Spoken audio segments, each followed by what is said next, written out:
Nuk mund që për ego të një personit përveçëm Kosova të bllokohet tash sa kohë. Republika e Kosovës është më e madhe se emri i Albulina Haxhiut, se emri i Kurtit dhe se emri i secilit qytetar në këtë vend. Prandaj ne do të jemi nesër në seancë, qëndrimet tona janë publike. Do të veprojmë në formën e njëjtë, nuk do të mbështesim kandidaturën e zonjës Haxhiu dhe do të kërkojmë që një gjë e tillë të bëhet në bashkëpunim dhe marrëveshje me partitë politike në kuvendin e Republikës së Kosovës për të dalë nga ky ngërç, që po e them prapë që ka një emër, është ngërç i krijuar nga Lëvizja Vetëvendosje, koalicioni Lëvizja Vetëvendosja Alternativa dhe Lista Guzo. Prandaj është gjithë ajo që ne kemi bërë subjekt politik, kemi dhënë gatishmërinë, kemi ofruar gatishmërinë tonë si subjekt politik për të provuar që të ulemi e të kërkojmë zgjidhje se si mund të ofrojmë zgjidhjen tonë, se si mund dalim nga kjo situatë. Fatkeqësisht ka mungesë të vullnetit politik nga Albin Kurti dhe nga koalicioni i tij për të nxjerrë Kosovën nga situata në cilën gjendemi sot. Përpjekje për shkelur kushtetutën dhe rregulloren e kuvendit.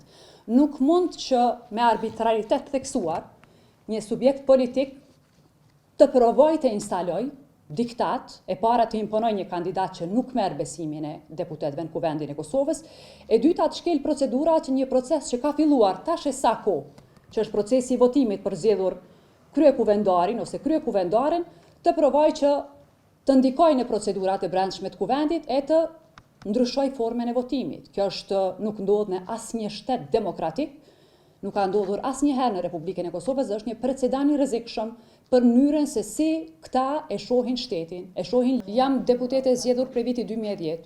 Kam 6 mandate në kuvendin e Republikës Kosovës, në memorien time si parlamentare asnjëherë të vetme. Ne s'kemi pas përpjekje për të devijuar procedurat në kuvendin e Republikës Kosovës, për të shkel procedurat në një proces i cili ka filluar para sa kohe. Nuk mund të imponohen vendime të cilat shkelin rregulloren e kuvendit, është një rregullore që është bërë pas 10 viteve, është ndryshuar. Dhe sot me saktësi rregulloria e kuvendit flet se kur mund të ndodhë një votim i fshehtë. Thotë subjekti politik që ka provuar të devijojë nga procedurat, absolutisht që ka bërë përpjekje vetëm për të blerë kohë, sepse e dim që kandidat janë në fjalë, nuk arrin që t'i marrë votat, por